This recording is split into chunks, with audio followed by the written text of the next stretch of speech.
Om Swastiastu.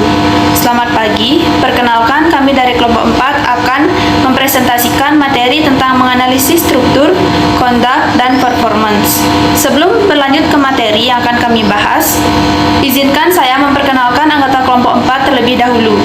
Perkenalkan, saya Nikomang Manik Damayanti dengan NIM 20170111052 selaku moderator. Selanjutnya, Winata Ekel Ninta Ginting dengan NIM 20170111043. Selanjutnya, Anita Romanis dengan NIM 201701149. Dan yang terakhir, Kadek Yuliani dengan NIM 201701172. Perkenalkan, nama saya Kadek Yuliani dengan NIM 20170111068. Ini melanjutkan materi. Materi pertama tentang pengertian kinerja dalam ekonomi digital.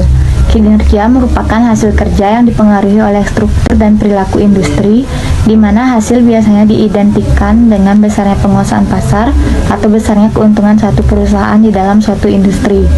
Barang digital dapat memotong biaya transportasi dan seringkali jaringan grosir dan eceran. Barang digital ditarik oleh permintaan pelanggan dan didorong oleh pemasok.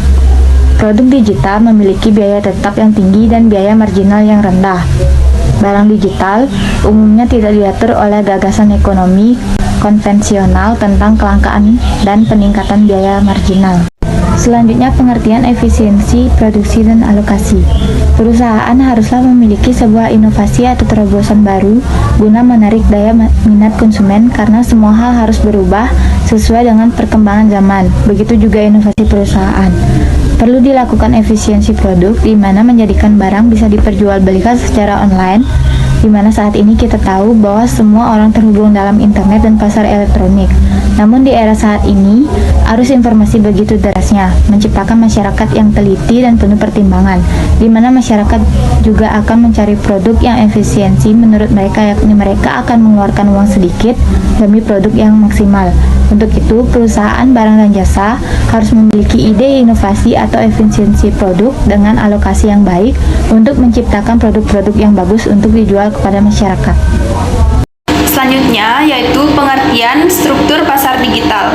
Struktur pasar ini menganalisis struktur pasar yang dipengaruhi berbagai faktor, baik internal maupun eksternal, dan juga mendeskripsikan karakteristik dan komposisi pasar dalam perekonomian, dikutip oleh Hasibuan tahun 1993. Karakteristik yang paling penting agar sesuatu bisa disebut pasar adalah adanya pembeli dan penjual yang bertemu dan terciptanya transaksi yang melibatkan harga dan kuantitas.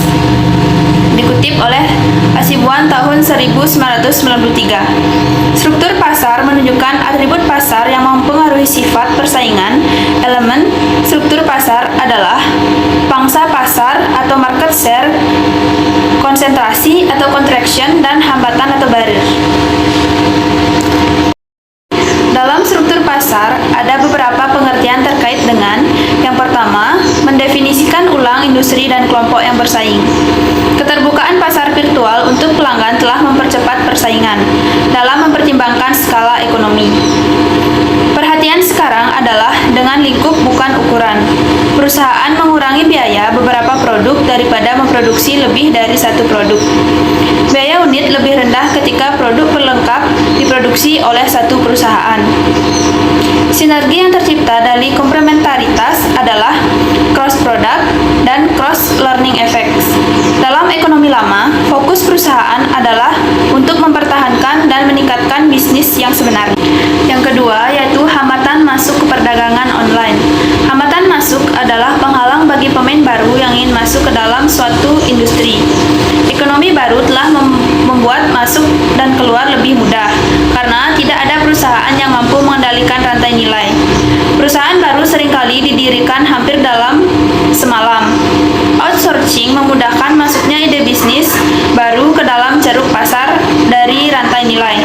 Ide-ide baru dan perusahaan sering tidak perlu menghabiskan banyak pada pengeluaran biaya tetap. Pemasaran dipermudah dengan pemesanan online.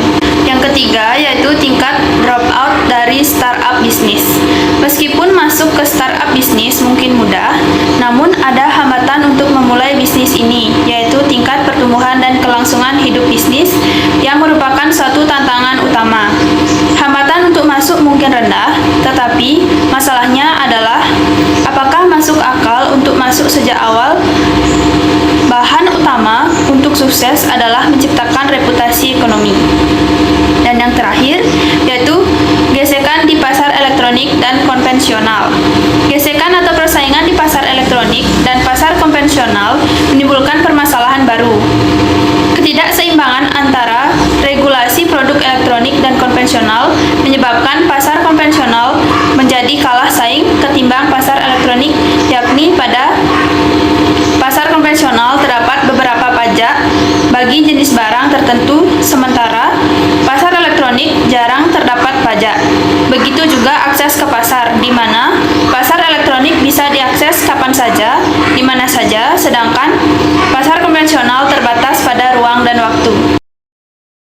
Perkenalkan, nama saya Winata Ekal Ninta Ginting dengan NIM 20170111043, ingin melanjutkan materi mengenai pengertian dalam struktur pasar. Pengertian yang kelima yaitu transparansi pasar virtual. Transparansi pasar dapat didefinisikan sebagai ketersediaan informasi pasar yang relevan bagi para pelaku pasar. Ini termasuk informasi tentang harga, produksi, dan stok. Transparansi meningkatkan efisiensi pasar. Ketersediaan informasi di atas akan mengurangi informasi asimetris. Informasi yang akurat, relevan, dan tepat waktu tentang situasi pasar membantu peserta pasar mengurangi ketidakpastian. Pengertian yang keenam yaitu ukuran ekonomi perusahaan di dunia internet. Peluang besar untuk memasuki rantai nilai menciptakan peran kunci bagi perusahaan kecil yang berinovasi.